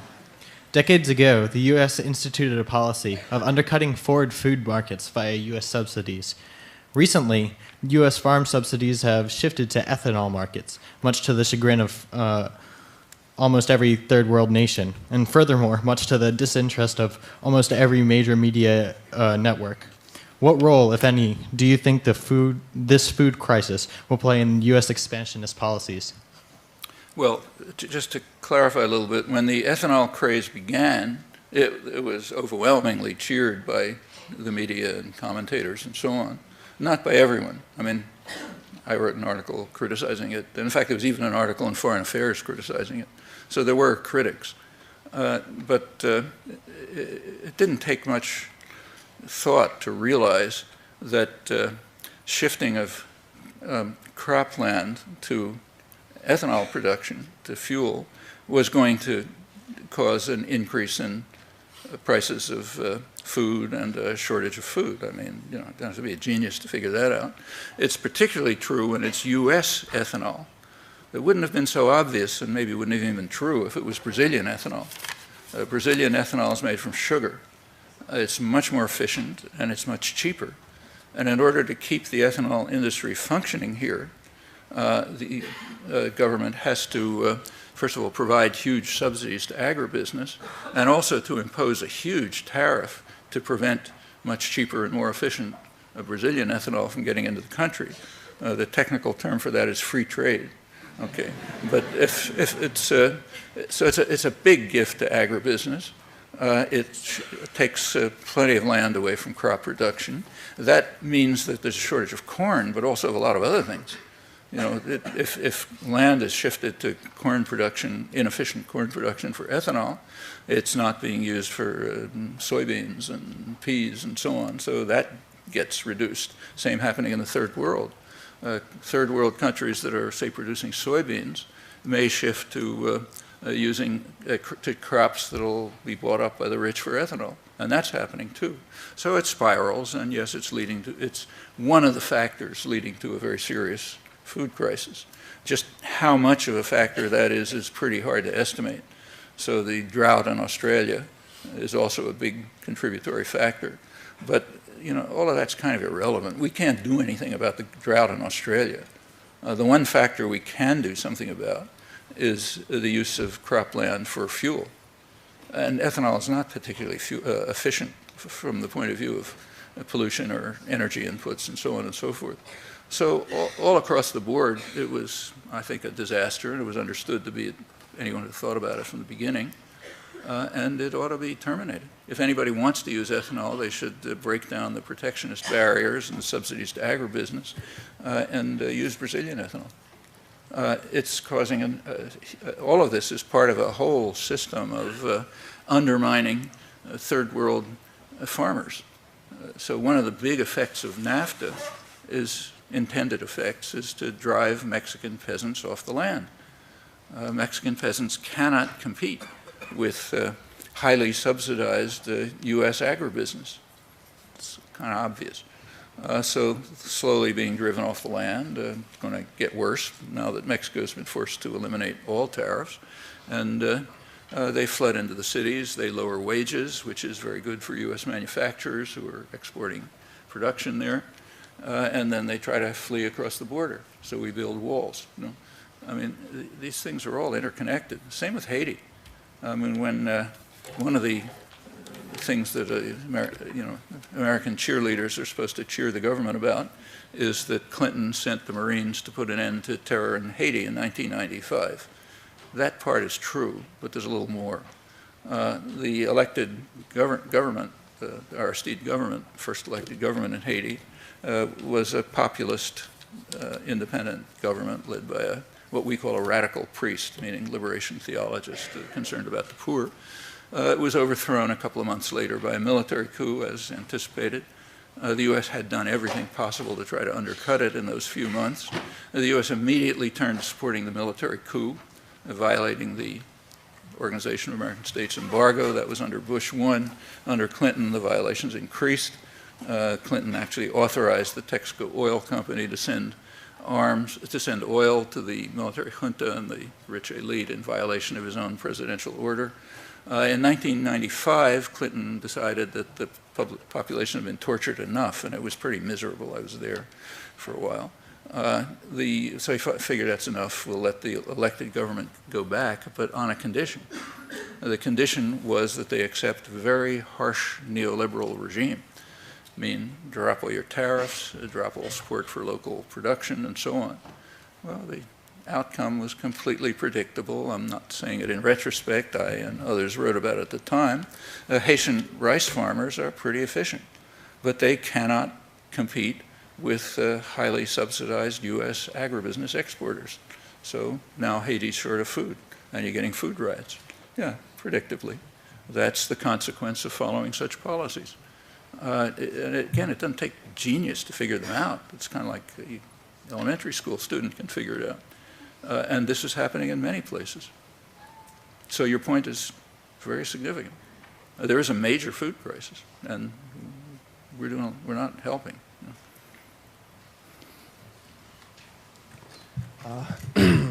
Hi. First of all, thanks. I want to thank you a lot for all the intellectual inspiration. All these matters are a lot more interesting now that they make sense. And I've been following the news a lot lately with Iraq, and it seems like there's some deal of escalation going on in Iraq. And like a few weeks ago, Vice President Cheney made a major trip to the Middle East, and shortly thereafter, the Iraqi government commenced a large-scale offensive against Sadr's forces in Basra, and subsequently there was more large-scale action against Sadr's forces in Sadr City in Baghdad. And there was an interesting phrase that was used in an article I saw. There are Iraqi tanks attacking Sadr City. I'm sorry, I didn't hear the last. It was interesting that they used the phrase Iraqi tanks, which are storming Yeah. Sadr City. But I was thinking about this, and it seems like our policy on the war in Iraq has been almost remarkably restrained. It seems like we've been concentrating mostly on like the green zone and the oil infrastructure. And so given these recent escalations, I was wondering if you thought perhaps we're going to attempt to ferment some kind of like increased violence and bloodbath and perhaps use that as a pretext for additional action in Iran. And I was wondering what your thoughts are on this. Well, you're right that the war in Iraq is restrained by comparative standards. Killed 100,000 people, maybe over 1 million, may have destroyed the country forever. It's worse than the Mongol invasions and so on. Yeah, but that's restrained. For example, it's nothing like the attack on Vietnam. Not even close. The Iraq War has never reached the scale of Vietnam in about 1965. You know, at that time there was no protest. And there are a couple of reasons for that. One reason is that the American population is much more strongly opposed to aggression than it was in the 1960s. That's part of the civilizing effect of the activism of the 60s. It had a big effect on the population, on all kind of things. Support for civil rights, for women's rights, the environmental movement, you know, all the kinds of things I was quoting about the American Indians. Those were standard attitudes in the 60s, not even questioned. The kind of things that kids were reading in school texts, say my own children in the late 60s, you couldn't find in the most backward, crazed part of the country today. It wouldn't be permissible. All of this is a civilizing effect. That's why the 60s are constantly condemned as the time of troubles, you know, kids going crazy and so on. They committed a crime. They civilized the country. And one of the forms of civilization was opposition to aggression. So contrary to what is commonly said, protest against the Iraq War is far beyond protest against the Vietnam War at any comparable stage. At this stage of the Vietnam War, there was no talk about withdrawal. In fact, the first book on withdrawal was written by Howard Zinn, who you know, and it was, I think, 1967. That's a time when there was, you know, 500,000 American troops there. The countries had been torn to shreds, extended to the, and that could barely be mentioned because it was so far out. Actually, he asked me to write a review of it, which I did in Ramparts, because nobody would mention it. Well, now, at a much lower stage of aggression in Iraq, everyone has to say something about withdrawal. Maybe they don't mean it, but they have to say something, you know. That's a big change. So one reason why it's restrained by comparative standards is there's just way more opposition. I mean, after all, the Iraq War is the first war in the history of Western imperialism that was massively protested before it was officially inaugurated. And that's never happened before, not that I can think of. So that's one factor. But there's another more important factor. Vietnam didn't matter much to the United States. I mean, if the country was wiped off the map, the U.S. didn't care. I mean, Eisenhower tried to build up some support for his early stage of the war by talking about tin and rubber and so on, but that was a joke. I mean, Vietnam had no resources of significance to the United States. The concern about Vietnam was what I mentioned, the virus infection theory. There was deep concern that successful independent development in Vietnam might spur others to take on the same efforts. The rot might spread to Thailand, maybe to Indonesia, maybe even to Japan, which was called the super domino by John Dower, a leading Japan historian. Japan might have to accommodate to an independent Southeast Asia. That would have meant the United States had lost the Pacific War, which they weren't prepared to do in 1950. So there was a concern about Vietnam, but it had nothing to do with its resources. And in fact, the concern was overcome just by wiping the place out. So the U.S. basically won the war in the 1970s. Didn't achieve its maximal objectives, but it did satisfy its basic war aims. You can't destroy Iraq. It's far too valuable. I mean, Iraq has probably the second largest energy resources in the world. They're very cheap and easily available. It's not like Alberta tar sands. You stick a pipe in the sand and, you know, the oil gushes out. And it's right at the heart of the major energy producing section of the world. That's a valuable asset, not like Vietnam. So yes, there's got to be a limit on the destructiveness. You can't destroy an asset that you want to maintain. And the U.S. does want to maintain it. Today it happens that I just took a look at the morning newspaper. Christian Science Monitor has a front page article on the opening of what's called the U.S. Embassy in Baghdad. I mean, the embassy is not like any embassy in the world. It's the size of the Vatican. It has 21 buildings. It's an entirely self-contained city inside the inside the protected area of Baghdad. I mean, they're not building that in order to tear it down. The major air bases that are being built around Iraq are huge facilities, and they are not being built with the intent of tearing them down. And they're supported by the Democrats. They fund them. And the idea, it clearly is to try to figure out some way to establish a client government which will be able to function, but much like the government in Chechnya functions. You know, they're Chechens, they have their own security forces, or like, say, the Vichy government under the Nazis. It was a French government, French security forces, you know, French police, French officials, and so on. The Germans sort of hanging around in the background. Actually, it's pretty much the way the Russians ran most of Eastern Europe. It was Czech troops, Polish troops, and so on and so forth. So try to set up something like that, the traditional imperial structure, but making sure that it's a base for U.S. power and that the U.S. controls it. And we don't really have to debate this any longer because it's public. Not much of a fuss was made about it. In fact, I don't even think it was reported. But in November, last November, there was a declaration, an agreement by George Bush and what's called the Iraqi government, which is, you know, a little enclave inside the green zone, never gets outside it, which we call the Iraqi government, the client government that follows our orders. So an agreement was made between them, which is interesting. It permits the U.S. to maintain effectively permanent military bases and operations inside Iraq. It has all kind of pretexts, but that's what it amounts to. And rather brazenly, to my surprise, it says that the Iraqi economy must be open to foreign investment, privileging U.S. investors. It's unusual to see such a brazen statement of crass imperialism. You know, the Iraqi economy means oil. Nobody cares about the asparagus they grow. So it must be open to foreign investment, unlike other countries which have controlled their own resources. And it must privilege U.S. investors.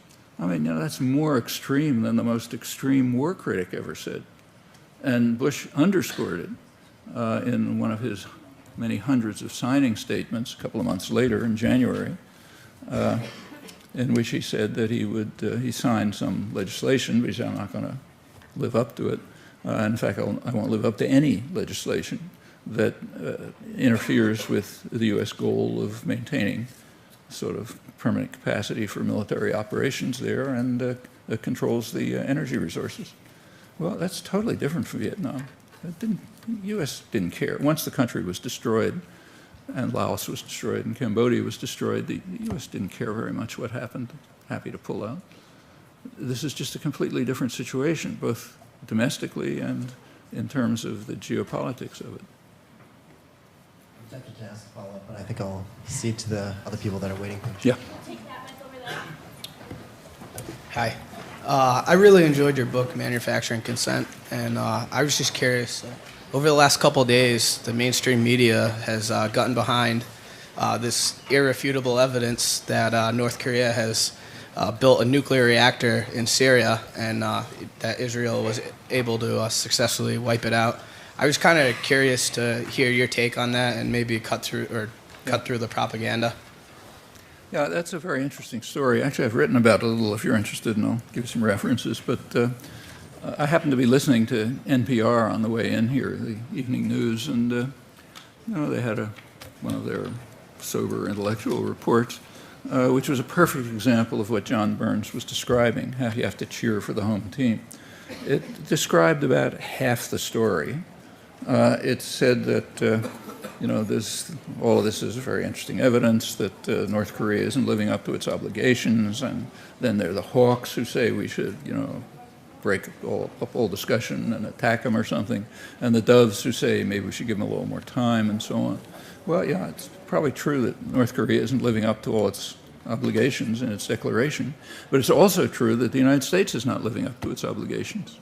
In fact, in the rare reporting on this that you can occasionally find, the last report was that the original agreement was that Iraq would dismantle its nuclear facilities and produce a declaration of its nuclear activities, and the United States would join with the other 6 powers in providing Iraq with fuel, with other aid, and the U.S. would enter into normal diplomatic relations and remove them from remove the isolation of North Korea by taking them off the list of states that support terror and so on. Well, the U.S. has done none of that.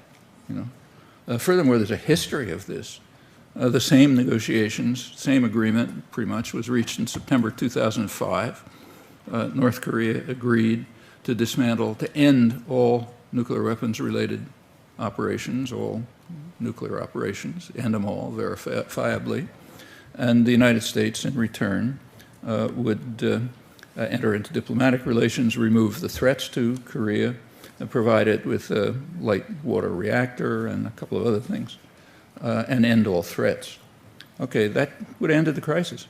A couple of days later, the United States carried out what the 5 NATO generals now call an act of war against North Korea. They closed down North Korean financial operations, which happened to be in a small bank in Macau. It was probably a trial run for what they're now doing against Iran to see how it would work.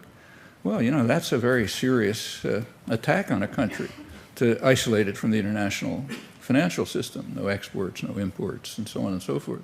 And it was almost certainly done in order to undercut the negotiations that had just been reached.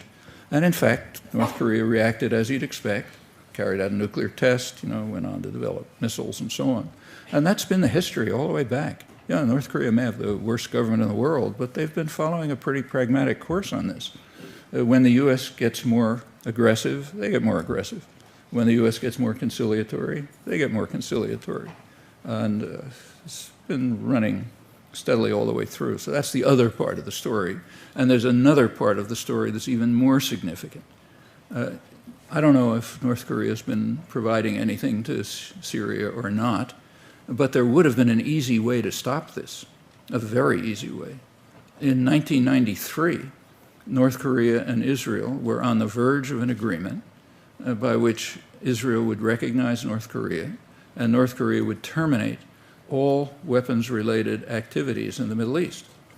Now, that would be very important for Israel's security, but the Clinton administration said no. They wouldn't let them do it. And when the Godfather speaks, you got to listen. So that agreement was never reached. And if that agreement had been reached, we would not be having any discussion about whether North Korea is doing anything in Syria or not. Well, that part of the story is knocked out. Now, it's not that it's secret. If you do some research or you read the arms control literature and so on, yeah, you can find it. Actually, I've written about it too and have others. But it's certainly not the headline where it ought to be. It's not something that people know. Another small point was made by Andrew Cordesman, who's one of the leading Middle East security specialists in the United States, who suggested that maybe this whole flap is just a warning to Iran, saying, we got our eyes on you. And if you do anything, or even if you don't do anything, we'll pretend that you did, and you're in trouble. So yes, there's a lot to the story. But exactly what's going on, we don't know, and probably won't know until declassified documents come out someday, if they ever do.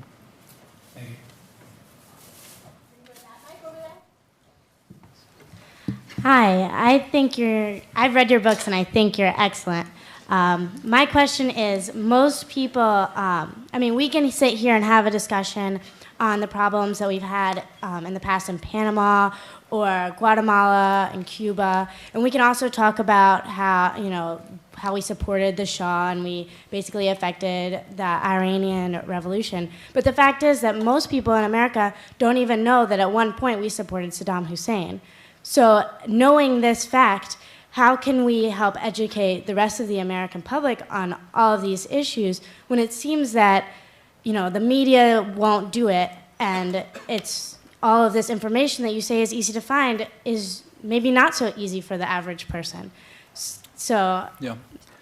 See, first of all, you're right about supporting Saddam Hussein, but very few people know the extent of the support. I mean, in 1982, Saddam Hussein was hanged a couple of months ago, or a year ago, whatever it was. And if you look, he was hanged for crimes that he committed in 1982. He was alleged to have ordered the killing of 150 or so people, which by his standards was like, toothpick on a mountain. But that's what he was judged for. But it was kind of interesting to see the commentary on it. Something else happened in 1982. In 1982, the Reagan administration removed Iraq from the list of states supporting terror, which is a name for the list of states we want to go after. It has nothing to do with supporting terror. So they removed it from the list in order that the U.S. could start providing aid and support to their friend Saddam Hussein. Donald Rumsfeld went shortly afterwards to, sign the friendly agreement. And through the 1980s, the U.S. was one of a number of states who gave support to Saddam Hussein. A lot of it was agricultural support, which he desperately needed, and it was a big boon to U.S. agribusiness, but also weapons support, means to develop weapons of mass destruction and so on. This went on right through Saddam Hussein's worst atrocities, the Halabja massacres, the Anfal massacres, everything. Use of chemical weapons. It went all the way through. There was some protest. Congress protested now and then, but Reagan vetoed any effort to do anything about it. George Bush #1 came along. He was a particular admirer of Saddam. In 1989, at the very time of the invasion of Panama, just as the invasion of Panama was going on, Bush overrode the Treasury Department and authorized new aid to his friend Saddam Hussein. The press cooperated by not reporting it.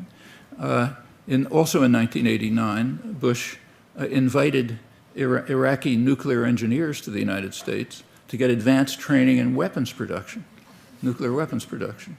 Okay, that's also 1989.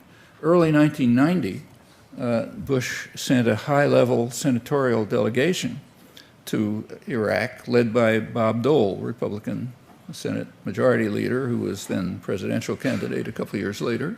And the purpose of the delegation was to send George Bush's good wishes to his friend Saddam to ensure him that he could disregard the kind of protests he hears now and then from the American press. We have this free press thing here, and we can't shut all these guys up. And told him that they would take off from the Voice of America anybody who was criticizing him. That was generally kind of a love session. That was April 1990, okay? A couple of months later, Saddam Hussein disobeyed orders, or maybe misunderstood orders, which is possible, and invaded Kuwait, okay? Shifted instantly from favored friend and ally to reincarnation of Hitler, You don't disobey orders, Like I said, any mafia don understands. That's the support, and incidentally, shortly after that, Washington returned to support for Saddam Hussein. After the war was a murderous, destructive war, way beyond anything that was needed to get Saddam out of Kuwait. But right after the war, by March 1991, the U.S. had total control, military control of the region, control of the air, everything. And there was a large Shiite uprising in the south, which probably would have overthrown Saddam. But the U.S. authorized Saddam to crush it. They authorized him to use aircraft, military helicopters, and so on to crush the uprising, killing probably tens of thousands of Shiites in the south. General, what was his name, Schwarzkopf, who was a general, said later that he was fooled by Saddam. He didn't realize that when he authorized Saddam to use military aircraft, he'd actually use them. So kind of, we were tricked. But it was explained pretty frankly by the New York Times. The chief diplomatic correspondent, Thomas Friedman, a chief diplomatic correspondent means State Department spokesperson in the New York Times, just relays State Department propaganda. He said, he wrote a clear column. He said the best of all possible worlds. He supported the decision to allow Saddam to crush the uprising. He said the best of all worlds for the United States would be an iron-fisted military junta ruling Iraq just the way Saddam did, but with a different name, because he's now kind of embarrassment. And so we have to settle for second best, Saddam himself.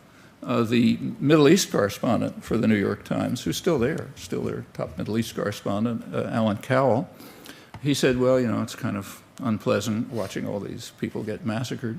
He said, but there's a consensus among the United States and its allies, namely Britain and Saudi Arabia, that the best hope for stability in Iraq is Saddam Hussein, not the people who are trying to overthrow him. Okay, so therefore we have to let Saddam crush the uprising that might have overthrown him. The stability is a technical term. It means following U.S. orders. Okay, so that's stability, and Saddam's more hopeful for stability than Iraqis. In fact, what I've said is, the worst possible outcome is that Iraqis might rule Iraq. We're not going to allow that. Independent nationalism is not to be accepted. That's why Muqtada al-Sadr is a renegade and so on.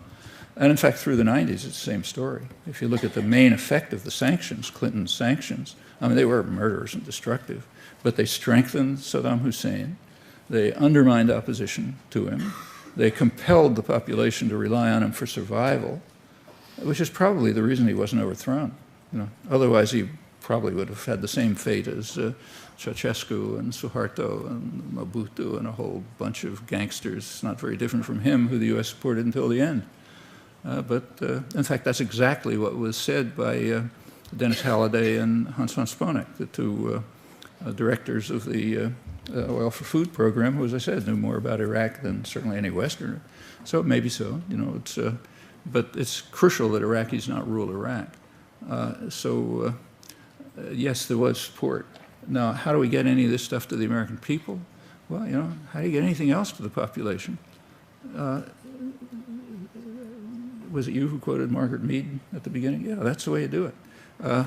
Everything happens exactly the way you said. Exactly, take the civil rights movement, the women's movement, the Vietnam anti-war movement. Pick anything you like. The environmental movement starts with small groups of people doing things, and gradually it grows. And finally, it gets to the point where, as in the case of the anti-Vietnam war movement, where the government was afraid to send troops because they'd need them for civil disorder control. All that happened within about 2 years. And it just changed the world. A striking example is the women's movement. It's not that, there were feminists before, but until the 1960s, there was nothing much was happening. And within a couple of years, it changed the country and the world dramatically. It's probably the major impact of the 60s on the world. And it happened just by consciousness-raising groups, bigger groups, activism whenever it was necessary, and so on. Civil rights movement was the same. A couple of black kids sat at a lunch counter, and freedom bus riders started riding, and pretty soon you had a huge mass movement, which didn't solve the problems, obviously, but solved a lot of them, made it a lot better. All right, we only have time for one more question. Earlier you mentioned Latin America and the U.S. Preference for police states. And I think we see those police states crumbling. Preference for what? I didn't catch. Police states. Police states. In Latin America. And those states are crumbling. Most recently, there was the election in Paraguay. And while we never heard anything about the generations of rulers in Paraguay, this weekend there was a significant election. We find Correa in Ecuador, who is saying that U.S. military bases have no place in Ecuador. Venezuela, a revolution with resources, a rich revolution. Evo Morales in Bolivia right now, as you know, is being threatened, and that there is a worldwide appeal to cease the hostilities. Anyway, my question is, how do you see Latin America moving forward on its leftist path, or just on its own path, and defying the U.S.? This is one of the most important things happening in the world, I think. It's not Latin America, unfortunately, it's South America. Central America was so devastated by Reaganite terror, it may never recover. So they're not part of this much. I mean, a little, but not much. But South America is undergoing a really dramatic change. I mean, it's the first time since the Spanish invasions that the countries of South America are beginning to face two fundamental problems which have turned them into like a horror story. You know, some of the worst poverty and misery in the world, in a region with enormous resources and a lot of potential. You know, it's not like you know, it's not a desert somewhere. The two problems are both problems of sort of disintegration. One of them internal to each society, another among all the societies. The Latin American societies typically have been run by a very small, wealthy, very wealthy, largely white elite. Race-class correlation's pretty close, with a mass of suffering and misery. That's been an internal problem. So if you compare it with East Asia, it's striking. I mean, Latin America has many advantages over East Asia. It should be way ahead in development. But in Latin America, capital is exported by the tiny, rich elite. The imports are luxury goods, so they can, you know, live it up. Their second homes are in the Riviera or someplace like that. The children go to school overseas. But they have almost nothing to do with their own population. No responsibility. They don't pay taxes, nothing. The disintegration among the countries is that they're all separated from one another. Like there's very little interaction among them during the colonial period and even the period of independence. You can see that in the transportation systems and almost everything. Well, those things are changing. Strikingly, I think the most dramatic case is Bolivia, which is really impressive what happened. And you're right, it's under a lot of threat now. The white elite that's always run the place is infuriated that they had a democratic election for the first time. And the U.S. is just as infuriated. Democratic elections are a real danger. But they had a remarkable democratic election in which the large majority of the population, mostly indigenous, entered the political arena, elected someone from their own ranks on crucial issues, you know, not did you make a mistake, you know, did you say some phrase that you shouldn't have said, but on real issues, control of resources, issues of cultural rights, of justice, and so on, and they won. And they were not just pushing a button on election day. These were continuing struggles, control over water, all sorts of things, sometimes very bitter struggles. And they had developed mass popular organizations, and they had a democratic election of a kind that is unimaginable in the United States or in the West altogether.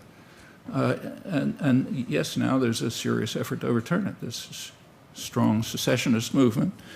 We don't have documents, but I'm sure it's backed by the United States to try to support the rich, mostly white minority to pull out, and that happens to be where most of the natural resources are. And the majority wants to hold the country together and you know, carry forward the significant changes that are taking place. And there's also, and that's happening in the other countries too that you mentioned, including Brazil, the most important. And there's a lot of integration going on. In fact, the whole region, almost the entire region, is sort of moving to the left. You know, well, the U.S. had means of stopping this, two means: violence and economic strangulation, and both means have been severely weakened. Korea throwing out the Manta Air Base is a symbol of the weakening of the weapon of violence. Traditionally, the U.S., when anything like this happened, the U.S. just carried out a military coup, or you know, instigated a military coup, installed a bunch of gangsters, and that was the end of it. But they can't do that now. The last time the U.S. tried a military coup was in Venezuela in 2002, where they did manage to, the U.S.-backed military coup did manage to overthrow the government, but it was overturned within a couple of days. And there was huge protest all over Latin America, and the U.S. had to back off. And they haven't been able to do it since. The economic strangulation is also weakened. The economic strangulation in recent years has been, the instrument of it has been the IMF, International Monetary Fund, which is basically a branch of the U.S. Treasury. So the idea is, get the countries deeply indebted, to give impossible debts that they can never pay. The debts are not from the population, they're from the elites. The population didn't borrow the money and didn't gain anything from it. But the international rules are they're the ones who have to pay it. Okay, well, that's being overcome. Country after country is, as the Argentine president put it, ridding ourselves of the IMF, restructuring the debts, repaying the debts. Argentina did it with the help of Venezuela. Brazil did it in its own way. And the IMF is actually in trouble. It's not getting enough funding by debt repayment. And in general, the method of economic strangulation is declining, partly because of the integration. The countries are working together. The standard U.S. line now, the press, scholarship, and so on, is that there are two kinds. They have to admit that Latin America is moving left, but there's a good left and a bad left. The good left is Lula in Brazil. The bad left is, of course, Chavez and Morales and maybe Correa. But in order to maintain that party line, you have to be quick on your feet. For example, you have to overlook the fact that one of the strongest supporters of Chavez is Lula. It doesn't fit the party line, so it doesn't get reported. After Lula in Brazil, after he was reelected, his first act practically was to fly to Caracas to support Chavez in his electoral campaign and to dedicate a joint Venezuelan Brazilian project. There's now more projects developing. Shortly after that, there was a very important meeting of the Latin American presidents in Cochabamba in Bolivia, very important place. That's where the Bolivian Revolution took off. That's where peasants began protesting the World Bank U.S. programs to privatize water, which means water's out of, people can't drink because they can't pay the costs. So they they succeeded in throwing out the Bechtel Corporation and blocking the efforts. It wasn't easy. A lot of people got killed. That's Cochabamba. It's a real symbol. So that's where the Latin American presidents met. It was December 2006. And they made interesting plans, joint plans for a European Union type integration, and they're actually taking steps towards it. And the U.S. just doesn't have much that it can do about it. It's lost its main weapons. Now, there are plenty of internal problems to overcome, so it's not going to be an easy path. But this is the first time they're being seriously faced, and with the participation of substantial mass popular movements. That's the basis for democracy. It's one of the reasons why we don't have a functioning democracy. We don't have mass popular movements. So therefore, popular opinion can be mostly disregarded as it is. But they're overcoming that. It's a real model to look for. The U.S. is by no means giving up. You may have read in the paper a couple of days ago that a training of military officers is being shifted from the State Department to the Pentagon. That's been going on for some time now, in fact, but they finally reported it. That's quite significant. Training within the State Department is at least theoretically under congressional supervision, meaning that there are human rights conditionalities and so on. And once it moves into the Pentagon, it's just a black hole. They can do anything they want. Nobody ever looks. Training and torture, or whatever you do. It's a weak control, but it's something. Furthermore, training of Latin American officers is shot way up. The U.S. is trying very hard to recreate a Latin American officer corps that will be able to follow its orders. I think it's now higher than it's ever been through the Cold War years. And the purposes are explicit. The training is designed to combat what's called radical populism. Well, in the Latin American context, radical populism means human rights activists, union leaders, priests organizing peasants, anybody who gets in the way. And that's the explicit goal of the training of officers. And training of officers just doesn't mean just teaching them. It means providing them with technology and weapons and connections and so on. So the U.S. is certainly trying to recreate the weapon of violence and also the economic weapons, but it's not as easy as it was.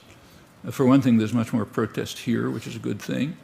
For another thing, the whole world has become more diverse. So the exporters in Latin America can now turn to China for markets, and China's investing. There are also South-South relations developing. So Brazil, South Africa, and India now have relations. All of these moves are very positive, I think, and could lead to the basis for some kind of authentic independence and also for overcoming the enormous internal problems. So these are all very hopeful signs, I think.